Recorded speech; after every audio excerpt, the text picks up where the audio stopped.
অনেক সময় মুমিন ব্যক্তি স্বপ্ন দেখে এবং স্বপ্নগুলো সত্য হয় কি না? এবং হাদিসে এসেছে শেষ জামানায় মুমিন ব্যক্তির স্বপ্ন কিন্তু সত্য হবে বেশি বেশি। তো এখন এই যে এমন কিছু বিষয় যেগুলো আমরা বাহ্যিক জ্ঞান দিয়ে প্রমাণ করতে পারছি না, কিন্তু আল্লাহ রাব্বুল আলামিন বলেছেন এগুলো সত্য, আমরা চোখ বন্ধ করে বিশ্বাস করি কিনা? বিশ্বাস করেন কিনা? জান্নাত দেখেছেন? জাহান্নাম দেখেছেন? না দেখে বিশ্বাস করি কিনা? ইমানের কয়টা পিলার বলেন তো দেখে ভাই? কয়টা? ছয়টা। কয়টা? আল্লাহ বিশ্বাস, ফেরেশতাগণে বিশ্বাস, নবী রাসূলগণে বিশ্বাস, আসমানি কিতাব সমূহে বিশ্বাস, পরকালের জীবনে বিশ্বাস, তাকদীর বা ভাগ্যের ভালো মন্দে বিশ্বাস। এই ছয়টার মধ্যে শুধু কোরআন এবং মুহাম্মদ সাল্লাল্লাহু আলাইহি ওয়াসাল্লামকে বাদ দিয়ে আপনি কোনোটাই দেখেন না। দেখেছেন? আল্লাহকে দেখেছেন? ফেরেশতা মণ্ডলী, আগের আসমানি কিতাবগুলো, মুহাম্মদ সাল্লাল্লাহু আলাইহি ওয়াসাল্লামকে সাহাবীরা দেখেছেন, আপনি কি দেখেছেন? আগের নবী রাসূলদেরকে দেখেছেন? পরকালের জীবন দেখেছেন? তাকদীর বা ভাগ্যের ভালো মন্দ দেখেছেন? এই যে না দেখে যে আমরা বিশ্বাস করছি, এটার নাম হচ্ছে গায়েবে বিশ্বাস। কিসে বিশ্বাস? এটাই আল্লাহ পাক বলছেন আলিফ লাম মিম যালিকাল কিতাব লা রাইবা ফিহি। আলিফ লাম মিম, এটা এমন একটা কিতাব যে কিতাব নিয়ে কোনো সন্দেহ সংশয় নাই। হুদাল লিল মুত্তাকিন, এই কিতাব মুত্তাকিদেরকে পথ দেখাবে। কারা মুত্তাকি? আল্লাযীনা ইউমিনুনা বিল গায়বি, যারা এই অদৃশ্যে বিশ্বাস করে। বলেন সুবহানাল্লাহ। আল্লাহ পাকের আদেশ পালন করার নিমিত্তে, তার ইবাদত করার নিমিত্তে আমরা আল্লাহ পাকের এই আদেশগুলোকে না দেখেই বিশ্বাস করি। এখন কিছু মানুষ বলতে পারে তাহলে এগুলোর বৈজ্ঞানিক ব্যাখ্যা কি? উত্তর হচ্ছে এই যে কোরআন এবং হাদিসের সবকিছুকে বৈজ্ঞানিক ব্যাখ্যার মানদণ্ডে উত্তীর্ণ হয়ে আসতে হবে জরুরি না এটা। কারণ বিজ্ঞানের অনুসিদ্ধান্তগুলো সময়ে সময়ে বদলে যায়। আল্লাহ রাব্বুল আলামিনের বিধান কখনো বদলাবে না ইনশাআল্লাহ। কথা কি বুঝতে পারছেন? আর আল্লাহ রাব্বুল আলামিন আমাদেরকে অসীম জ্ঞান দিয়ে সৃষ্টি করেন নাই, ক্ষুদ্র জ্ঞান দিয়ে সৃষ্টি করেছেন। আমরা আমাদের ক্ষুদ্র জ্ঞানে এতটুকু প্রমাণ করতে পারবো না। ভালো করে বোঝেন, আমরা আমাদের ক্ষুদ্র জ্ঞানে এতটুকু প্রমাণ করতে পারবো না যে আগামীকাল আপনার সাথে কি ঘটবে। বলতে পারবেন? কেউ পারবে? তো যে মানুষ তার সাথে আগামীকাল কি ঘটবে সেটাই বলতে পারছে না, সেই মানুষ কি আল্লাহ রাব্বুল আলামিনের এই মহাবিশ্বের অসীম জ্ঞানের অতল তলে ডুব দিতে পারবে? আমি বলছিলাম ইমানের 6 পিলার কি আপনি চোখে দেখেছেন? তারপরে বিশ্বাস করি কিনা ভাই? আচ্ছা, এখন আমরা এই জায়গায় ছিলাম যে আল্লাহ পাকের জ্ঞানটা অসীম। আল্লাহ পাকের জ্ঞান কি ভাই? আমি অসীমের একটা উদাহরণ দিয়ে বোঝাচ্ছি। মনে করেন এখানে আমরা যারা উপস্থিত আছি, আমরা সবাই জান্নাতে চলে গেলাম, মনে করেন, আল্লাহ কবুল করুন। জান্নাতে যাওয়ার পরে কি সময় শেষ হয়ে যাবে না সময় আরো চলতে থাকবে? আচ্ছা, জান্নাতে যাওয়ার পরে 1 কোটি, 2 কোটি, 5 কোটি, 10 কোটি, 100 কোটি বছর পর এই জান্নাতীরা কি করবে, কি খাবে, কোথায় ঘুরবে, কোথায় ফিরবে, আল্লাহ রাব্বুল আলামিন এখনই সেটা জানেন। আলহামদুলিল্লাহ, বলেন আল্লাহু আকবার। আল্লাহকে চিনি একটু, আল্লাহ পাক এখনই সেটা জানেন, এই মুহূর্তে জানেন। যদি এখানে কোনো ভাই থাকেন, ফর এক্সাম্পল অমুক ভাইয়ের নাম আব্দুল্লাহ, এই ভাই মনে করেন জান্নাতে যাবেন ইনশাআল্লাহ, কথার কথা বলছে, কথার কথা। এখন তিনি জান্নাতে যাওয়ার 100 কোটি বছর পরে কোন হুরের সাথে কোথায় ঘুরে বেড়াবেন আল্লাহ পাক এখনই তা জানেন। আল্লাহ পাককে চিনতে শিখুন। আবার আমাদের মধ্যে আল্লাহ না করুক কেউ যদি জাহান্নামে যায়, সে ব্যক্তি জাহান্নামে যাওয়ার কোটি কোটি বছর পর কি আযাব ভোগ করবে আল্লাহ পাক এখনই এই মুহূর্তে সেটা জানেন এবং আগেও জানতেন। আল্লাহ পাকের কোনো শুরু নাই, আল্লাহ পাকের কোনো শেষ নাই। আল্লাহ পাকের কোনো শুরু নাই, আল্লাহ পাকের কোনো শেষ নাই। এমন নয় যে আল্লাহ পাক আমাদেরকে সৃষ্টি করে সৃষ্টিকর্তা হয়েছেন, রিজিক দাতা হয়েছেন, পালনকর্তা হয়েছেন, এমন নয়। সৃষ্টি করার আগে থেকে আল্লাহ পাক সৃষ্টিকর্তা, পালনকর্তা, রিজিক দাতা সবকিছুই ছিলেন। বলেন আল্লাহু আকবার। আল্লাহ পাক একজন, তার কোনো শরীক নাই।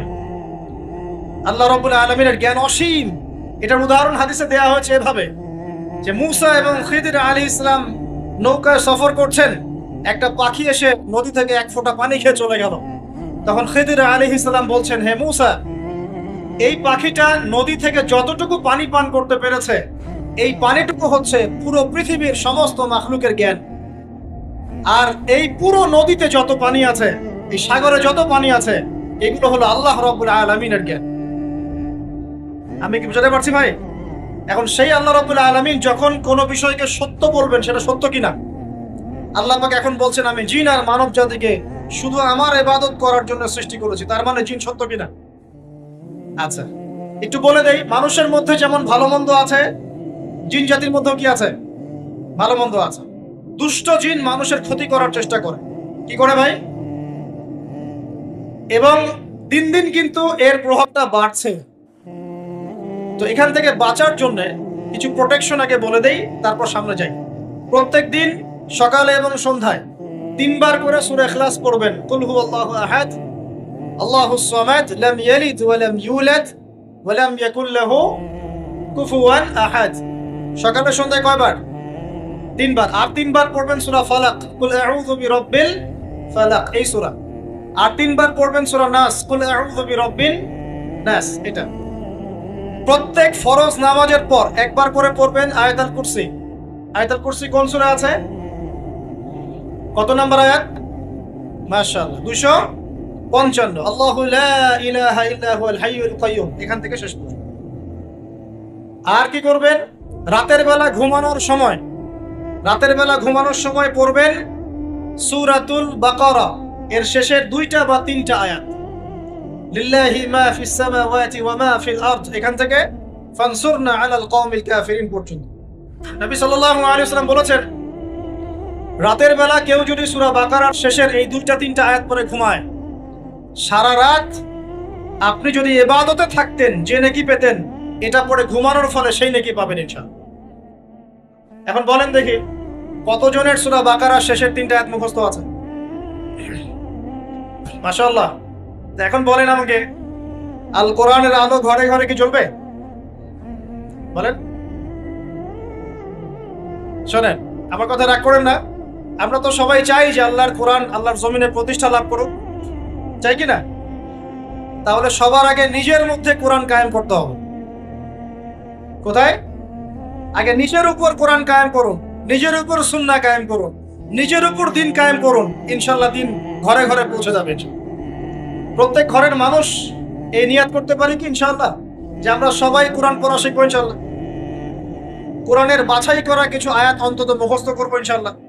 পুরা কোরআন তোমাদেরকে মুখস্থ করতে বলছি না, হয়তো অনেকে পারবে না, যারা পেরেছে তারা সৌভাগ্যবান আলহামদুলিল্লাহ। কমপক্ষে সূরা বাকারার শেষের 3টা আয়াত পারবো না ভাই? আয়াতুল কুরসি পারবো না? সূরা ফালাক, সূরা নাস, সূরা ইখলাস, সূরা কাফিরুন, সূরা হাশরের শেষের 3টা আয়াত, সূরা কাহাফ এর প্রথম 10 শেষ 10 আয়াত, সূরা কাহাফ প্রথম 10 শেষ 10 আয়াত, সূরা সফফাত এর প্রথম 10 আয়াত, সূরা আর রহমান, সূরা ইয়াসিন, সূরা মুলক। এই যে কমন জিনিসগুলো, এগুলো মুখস্থ করতে পারবো না ভাই ইনশাআল্লাহ? আল্লাহ পাক সবাইকে তৌফিক দান করুন বলি আমিন। আর এখন যারা বিয়ে শাদী করেন নাই, নিয়াত করেন যে আপনাদের ঘরে যে সন্তান আসবে, আচ্ছা সন্তানের আগে বউয়ে আসে নাকি?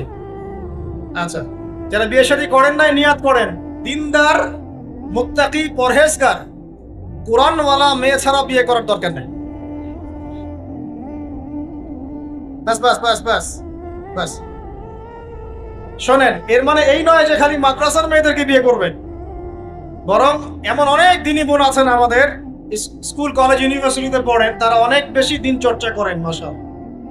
আমি বলেছি কোরআনওয়ালা, দিনদার, পর্দাশীল নারী বিয়ে করবেন। এবং দ্বিতীয় নিয়াত করেন, যে সন্তানই হবে কমপক্ষে একটা সন্তানকে হাফেজে কোরআন বানাবেন ইনশাআল্লাহ, একটা সন্তানকে আলেম বানাবেন ইনশাআল্লাহ। আপনার মেয়ে হলে সেই মেয়েকে আয়েশা রাদিয়াল্লাহু আনহার মতো বানান ইনশাআল্লাহ। আপনার ছেলে হলে আপনার ছেলেকে আবু বকর, ওমর, ওসমান, আলী রাদিয়াল্লাহু আনহুম আজমাইন তাদের আদর্শে করে তোলেন ইনশাআল্লাহ। পারা যাবে না ভাই? যখন ঘরে ঘরে কোরআনওয়ালা মানুষ তৈরি হবে না, আল্লাহর জমিনে আল্লাহর দিন এমনি প্রতিষ্ঠা হয়ে যাবে ইনশাআল্লাহ। বাতিল কোন দিক পালিয়ে যাবে? ঠিক নাই? সবকিছু শেষ আছে না বলেন তো? সবকিছু শেষ আছে। নমরুদ আছে না নাই? দুনিয়াতে আছে। মানুষ তার নামও স্মরণ করে। যখন সে দুনিয়া ছিল মনে হচ্ছিল দুনিয়াটাই তার, তখন মনে হচ্ছিল কি দুনিয়াটাই নমরুদের। ফেরাউন দুনিয়া আছে না নাই? আছে। তার নামও কি মানুষ স্মরণ করে? যখন ফেরাউনের রাজত্ব ছিল, যুগ ছিল, তখন মনে হতো যে পুরো দুনিয়াটাই ও। কথা বুঝতে পারছেন না? এরকম প্রত্যেক যুগে যুগে। আজ জাতির নাম শুনেছেন? আজ জাতি এই তাল গাছের সমান লম্বা চওড়া ছিল এক একজন। বিশ্বাস করছেন না? তাল গাছের সমান লম্বা চওড়া ছিল এবং পাহাড় কেটে কেটে তারা বাড়িঘর নির্মাণ করত। তাদের কাছে আল্লাহ পাক নবী হিসেবে পাঠিয়েছিলেন হুদ আলাইহিস সালামকে। কোন নবী? সূরা হুদ পড়ে দেখবেন।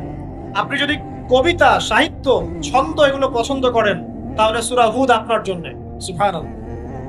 আপনি যদি কবিতা, সাহিত্য, ছন্দ, বালাগাত পছন্দ করেন, সূরা আর রহমান আপনার জন্য, সূরা হুদ আপনার জন্য, সূরা শুআরা এগুলো আপনার জন্য।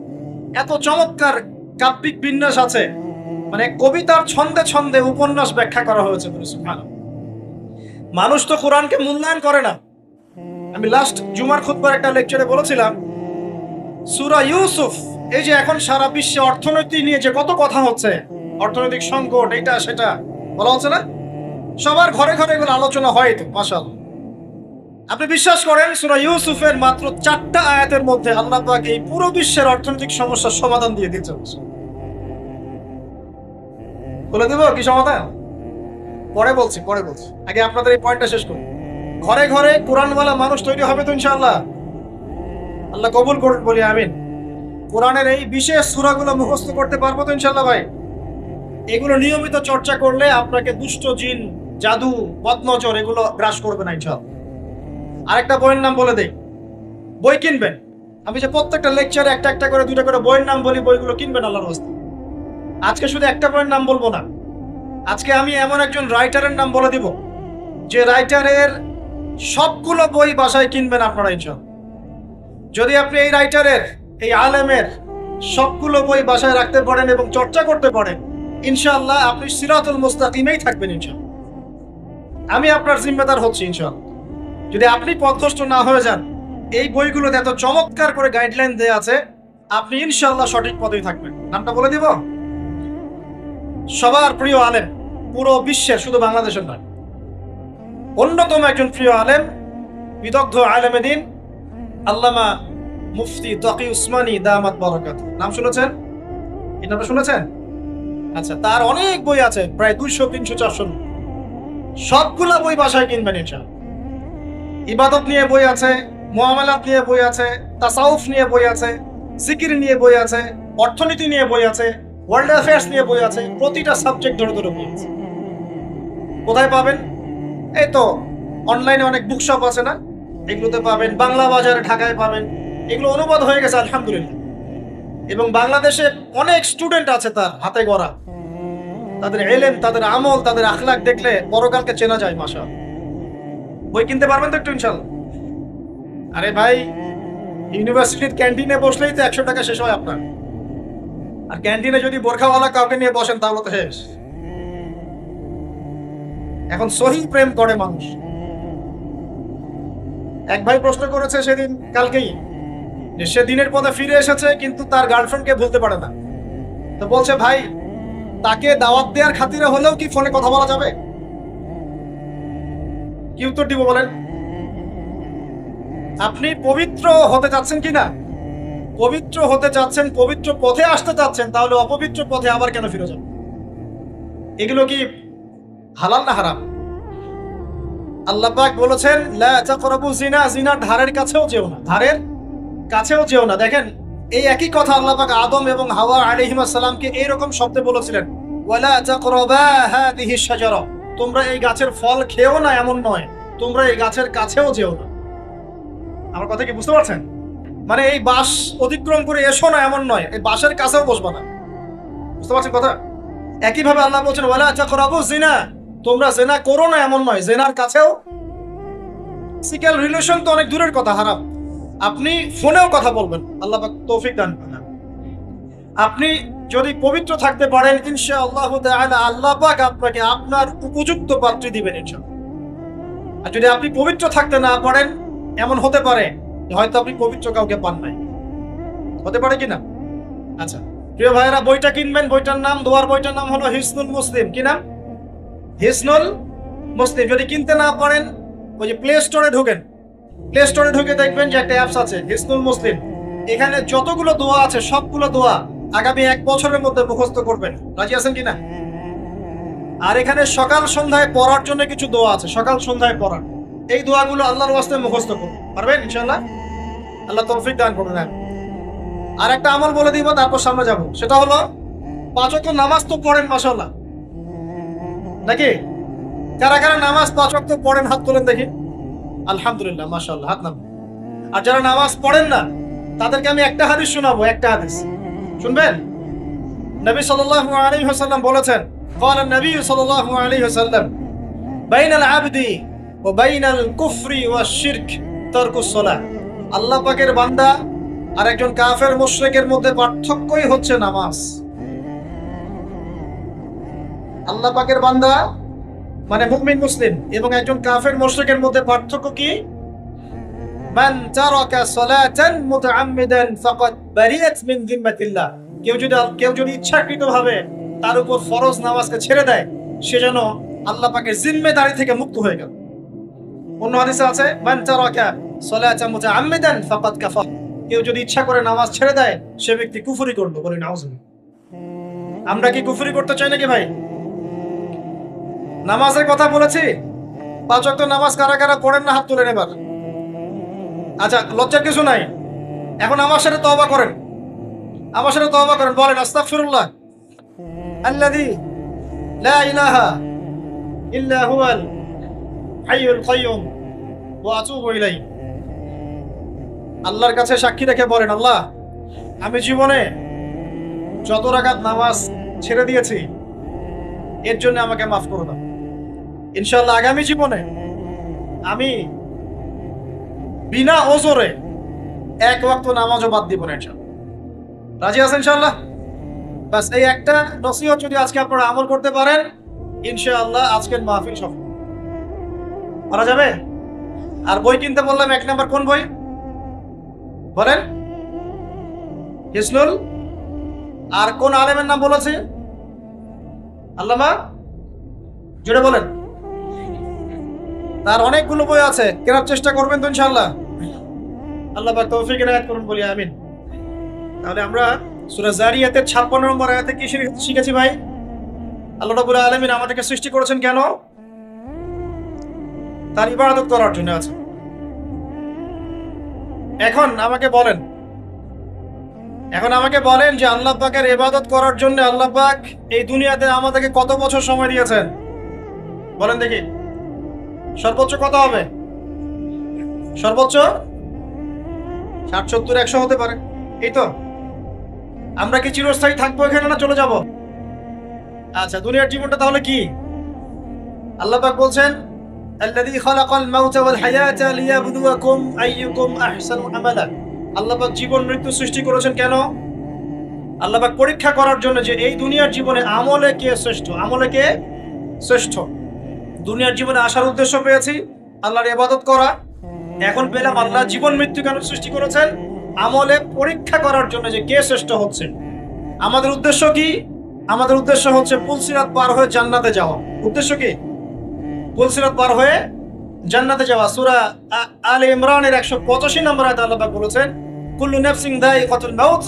প্রত্যেকটা নফস মৃত্যুর স্বাদ গ্রহণ করবে। এরপর কিয়ামতের মাঠে তাদের আজর তাদেরকে পূর্ণ মাত্রায় বুঝিয়ে দেওয়া হবে। আল্লাহ পাক বলেন, ফামান যুহজিহা আনিন নারি ওয়া উদখিলাল জান্নাতা ফাকাদ ফাজ।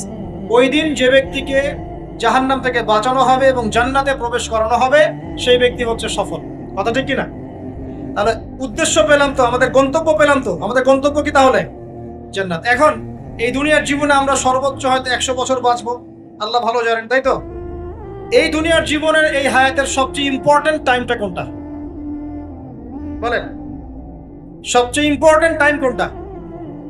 যৌবন কি না? যৌবন কাকে বলে? যৌবন কাকে বলে? কত বছর থেকে কত বছর পর্যন্ত? 20 থেকে 40 বা 15 থেকে 40 বা 20 থেকে 50, এই তো। আচ্ছা, এই বয়সের মধ্যে কারা কারা আছেন হাত তুলে দেখি। মাশাআল্লাহ, সবাই তো দেখে এই বয়সে হাত নামান। এখন এই বয়স সম্পর্কে আগে 2টা হাদিস শোনেন, আমার দিকে তাকান। তারপরে আমি বলছি অবস্থা কি, করণীয় কি। আমি বলেছি যুবকদেরকে কিছু নসিহত করবো আজকে, নিয়ত করেছি, ঠিক আছে ভাই?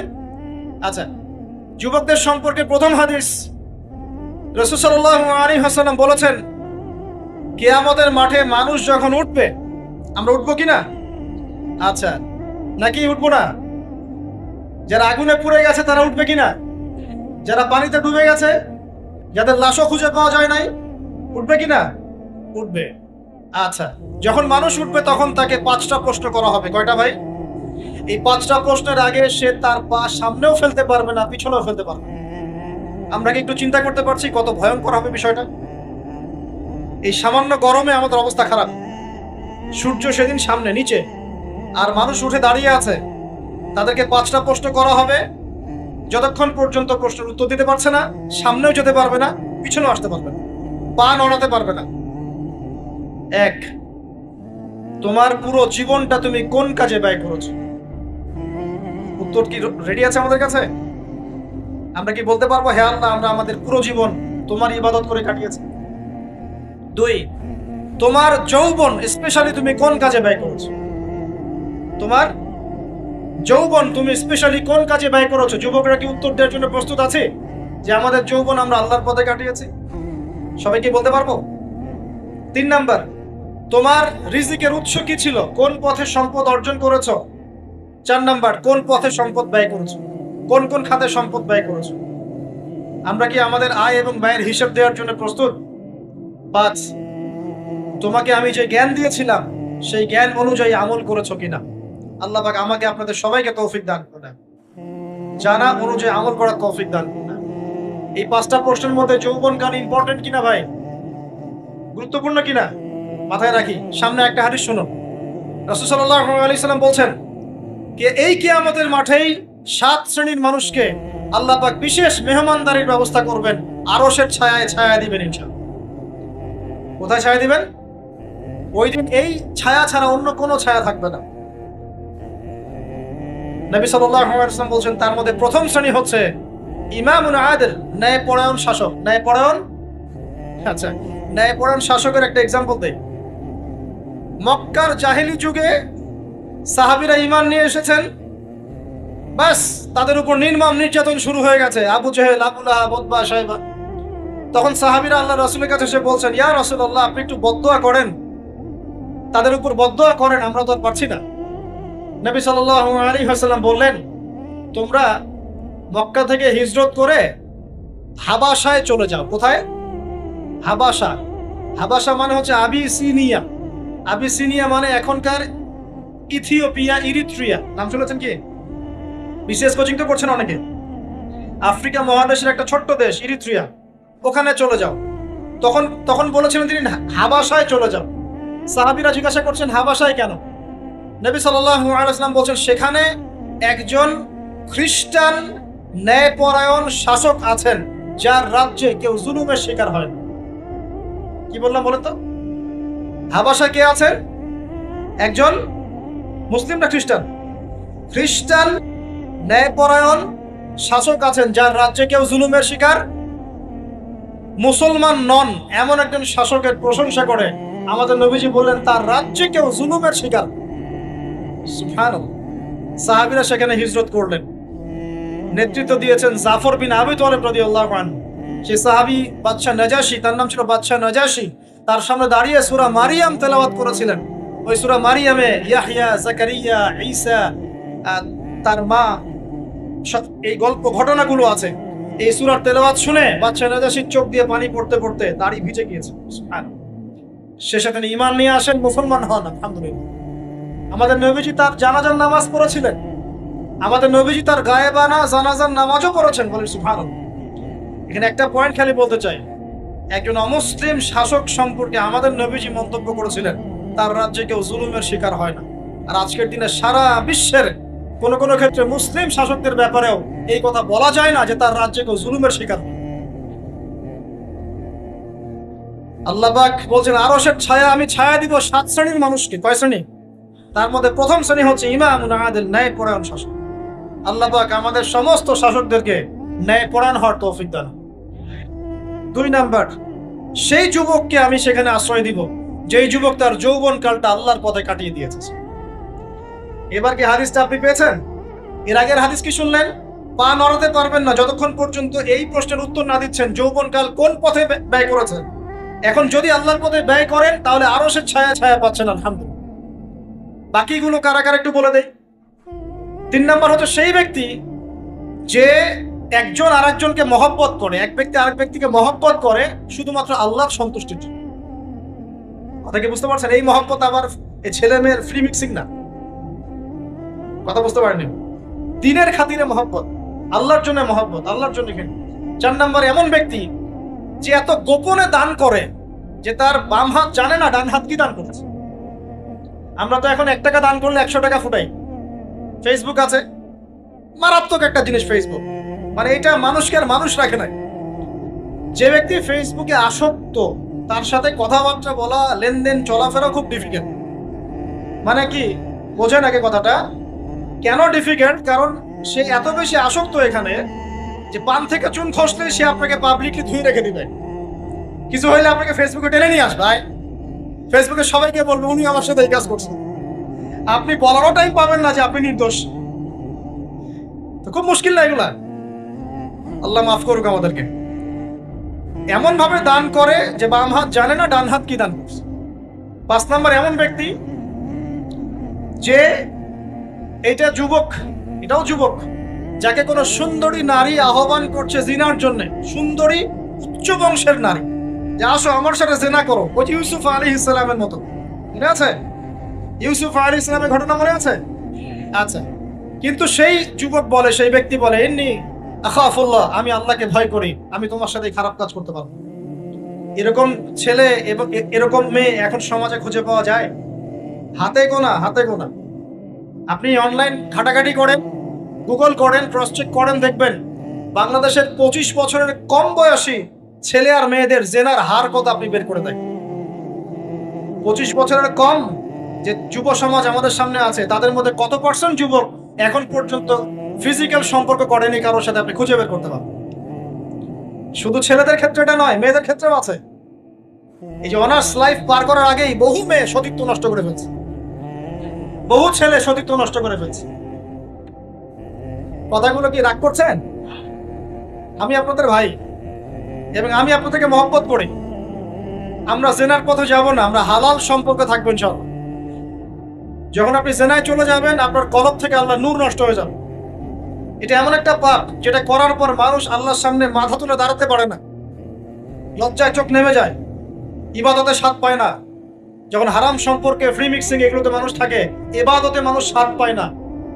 দিনের পর দিন ইবাদত করে মনোযোগ আসে না, মন লাগে না, চোখ দিয়ে একটু পানি বের হয় না, আল্লাহর জন্য কাঁদতে পারে না, কারণ মনের মধ্যে তো নূর নাই।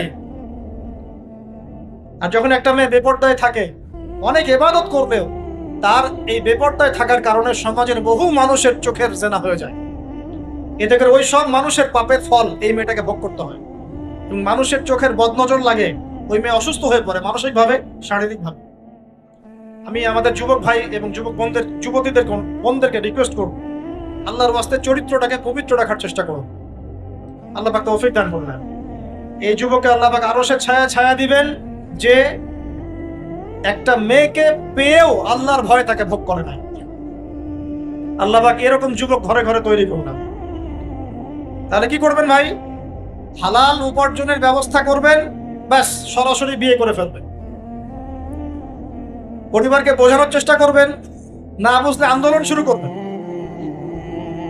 যে আমি জেনা করতে চাই না, আমি বিয়ে করতে চাই, বিয়ে আমার দেওয়ানি লাগবে, এরকম। ব্যাস, তারপর দেখবেন বাপ মা কেমন করে বিয়ে না দেয়। আল্লাহ সাহায্য করবে ইনশাআল্লাহ।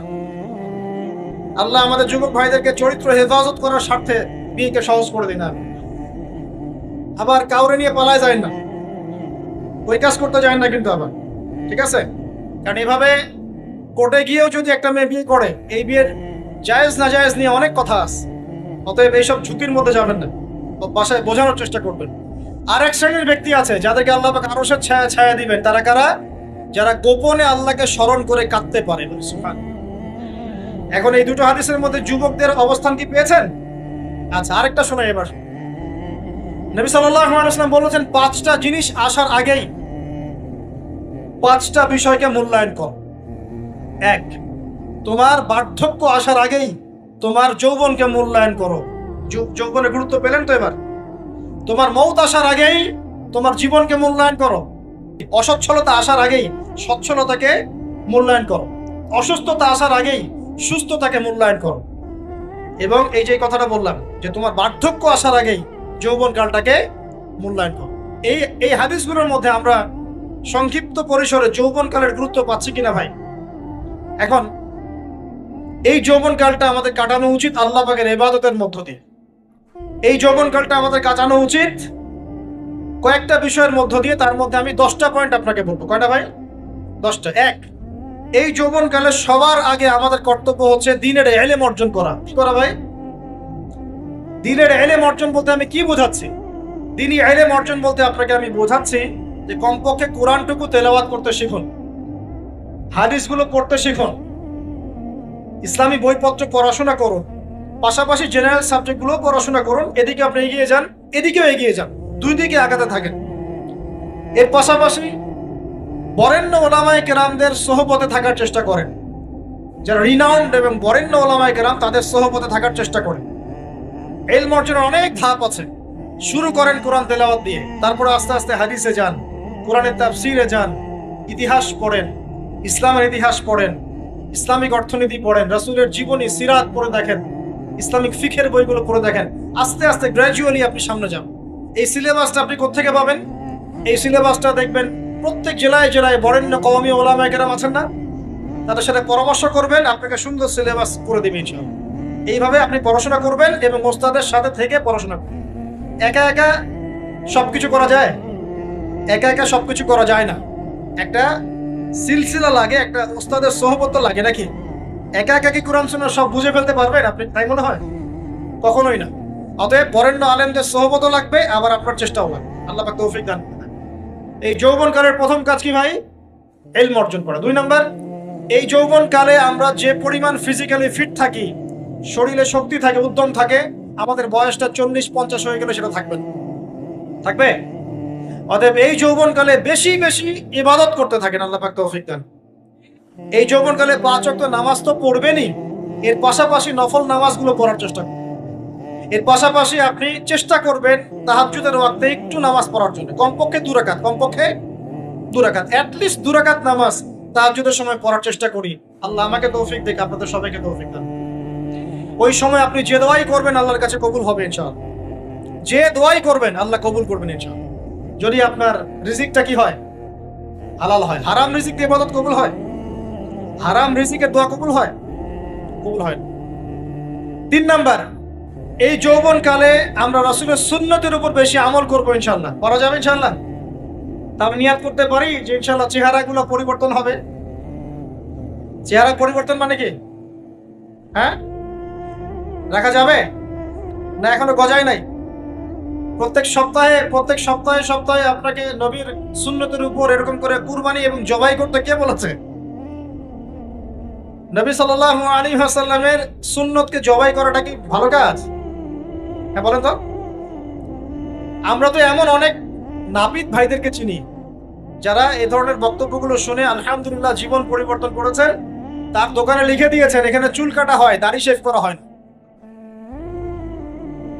খুশি হন নাই? মুসলিমদের কথা বলছি, অমুসলিমদেরকে নিয়ে আমাদের চিন্তা নাই তো? চিন্তা আছে? একটা কথা মনে রাখবেন, একটু কথাটা মনের কান দিয়ে শোনেন। দাড়ি হচ্ছে একমাত্র ভিজিবল সুন্নত। দাড়ি হচ্ছে একমাত্র ভিজিবল সুন্নত। ভিজিবল মানে কি? যা দেখা যায়। দাড়ি একমাত্র ভিজিবল সুন্নত, দৃশ্যমান সুন্নত, যেটা নিয়ে আপনি আমি কবরে যাবো ইনশাআল্লাহ। আর কোন সাইন দেখে বোঝার বুদ্ধি নাই এই ব্যক্তি কত বড় মুসলিম, কত বড় সুন্নতের পাবন ছিল। খালি কপালের সেজদার দাগ আর চেহারার দাড়ি বাকি থাকবে। কথা বুঝতে পারছেন ভাই? নিয়াত করা যায় একটু দাড়ি ছেড়ে দিব, নাকি দাড়ি রাখলে চাকরি পাবেন না? দাড়ি রাখলে মেয়ে দিবে না নাকি? তো যে মেয়ে দাড়ি রাখলে বিয়ে করতে চায় না তাকে বিয়ে করারও দরকার নাই। আর দাড়ি রাখলে যে চাকরি আপনাকে ছাড়তে হয় ওই চাকরিও করার দরকার। চাকরির মধ্যে সব রিজিক আপনার মনে হয়? রিজিকের সবচেয়ে বড় অংশ আছে কিসের মধ্যে? বিজনেসের মধ্যে। যারা বিজনেস করে তাদের আন্ডারেই লক্ষ লক্ষ মানুষ চাকরি করে। বাংলাদেশে যে ইকোনমিক সিস্টেম, এই ইকোনমিক সিস্টেমের মূলে কারা জানেন? ব্যবসায়ীরা। কারা? বড় বড় ব্যবসায়ীরা। এমন অনেক ব্যবসায়ী আছেন যাদের একজনের জাকাতের টাকা দিয়ে একটা গ্রামের মানুষকে খাওয়ানো যায়। বিশ্বাস করছেন? ইকোনমিক তো আমার সাবজেক্ট, আমরা পড়েছি এগুলো, পড়াশোনা করেন, দেখেন। বিজনেস, এরপরে আছে ক্রিয়েটিভ কোনো প্রজেক্ট, এমন কোনো প্রজেক্ট যেটা এখন পর্যন্ত কেউ লঞ্চ করে নাই। এখন অনলাইনে অনেকে আয় করেন না, আজকে থেকে 20 বছর আগে মানুষ এটা করেছিল। এখন অনেক মানুষ বাহির থেকে পড়াশোনা করে দেশে এসে এই যে ডেইরি প্রজেক্ট করছে, পোল্ট্রি করছে, নতুন নতুন অনেক প্রজেক্ট করছে না? কৃষিভিত্তিক অনেক কাজ করছে। তারা কি সচ্ছল না? আমি একজন ভাইয়ের কথা জানি, যিনি আলহামদুলিল্লাহ আল্লাহর এই অধম বান্দার ওয়াজ শুনে সুদের চাকরি ছেড়ে দিয়েছেন। চাকরি ছেড়ে দিয়ে তিনি চায়ের বিজনেস শুরু করেন, চায়ের বিজনেস। তো ইদানিং জানলাম তিনি এখন মানুষকে টাকা ধার দেন। মাশাআল্লাহ, তিনি এখন মানুষকে টাকা ধার দেন চায়ের ব্যবসা করেই। আর আমাকে তো এখনো মানুষের কাছে হাত পাততে হচ্ছে। কথা বুঝতে পারেন নাই? আল্লাহ পাক তাকে সুদ ছেড়ে দেওয়ার জন্য সচ্ছল করে দিয়েছেন, এই ওসিলা দিয়েই তিনি সচ্ছল হয়েছেন। আলহামদুলিল্লাহ। রিজিক কার হাতে? এটা বিশ্বাস করেন, রিজিক আল্লাহর হাতেই। আল্লাহ পাক চাইলে আপনাকে বেহিসাব রিজিক দিবেন ইনশাআল্লাহ। অতএব সুন্নতকে বিসর্জন দিয়ে নয়, সুন্নতে থাকেন, আল্লাহ পথ খুলে দিবেন ইনশাআল্লাহ। আল্লাহ পাক তৌফিক দান। যুবক ভাইদেরকে বলছিলাম, তাহলে প্রথম কাজ আমাদের ইলম অর্জন করা, তারপরে কি ভাই? নামাজের পাবন্দ হওয়া, আর নামাজ ফরজের পাশাপাশি নফলগুলো চর্চা করা। 3 নম্বর বলেছি রাসূলের সুন্নতের উপর একদম ইস্তেকামা, দৃঢ়ভাবে আমল করা। আর সুন্নত শিখতে হলেই তো 3 দিনের জন্য বেরিয়ে যান, 7 দিনের জন্য, 40 দিনের জন্য বেরিয়ে যান। সুন্নত শিখিয়ে আপনাকে বাসায় পাঠাই দেবে ইনশাআল্লাহ। পড়াবে না? অনেক মানুষ মনে করে যে তাদের ওখানে গেলে আমার আকীদা নষ্ট হয়ে যাবে, তাই না? তারা বিভ্রান্ত। হ্যাঁ, নাউজুবিল্লাহ। স্বপ্নে পাওয়া ধর্ম, অনেকে টিটকারি মারে, স্বপ্নে পাওয়া ধর্ম। এইসব ব্যঙ্গের ছাতার মতো আদর্শের দিকে মুখ ফিরাবেন না। মাকবুল জামা, যেগুলো মাকবুল জামা, ক্লাসিক্যাল ইসলামের মধ্যে থাকেন, আপনি বিভ্রান্ত হবেন না। তারা আপনাকে কখনো খারাপ কাজে আদেশ করেছে? কত চোর ডাকাত মদখোর মানুষ সেখানে গিয়ে 5 ওয়াক্ত নামাজি হয়ে গেছে, সুদের ব্যবসা ছেড়ে দিয়েছে, মাদক ছেড়ে দিয়েছে, আল্লাহর ওলি হয়ে গেছে আলহামদুলিল্লাহ। তো আপনাকে তারা সুন্নত শিখিয়ে বাসায় পাঠিয়ে দিবে। এছাড়া আপনি অন্যভাবে শিখতে চাইলে শিখবেন, সমস্যা কি? যদি মাদ্রাসায় পড়ার তৌফিক থাকে তাহলে পড়বেন। সবাই কি মাদ্রাসায় পড়ার তৌফিক পাবে? পাবে না। নিঃসন্দেহে কিছু মানুষ তৌফিক পাবে, কিছু মানুষ হয়তো পাবে না। যারা পাবে না তারা দিন শিখবে কিভাবে? এভাবেই তো শিখবে। সুন্নতের উপর আমল করতে হবে, এটা সবচেয়ে বড় কথা। আল্লাহ পাক আমাদের সবাইকে সুন্নাহর উপর আমল করার তৌফিক দান। 4 নাম্বার ভাই, যৌবনকালে আমরা আমাদের সময়গুলোকে মূল্যায়ন করবো ইনশাআল্লাহ।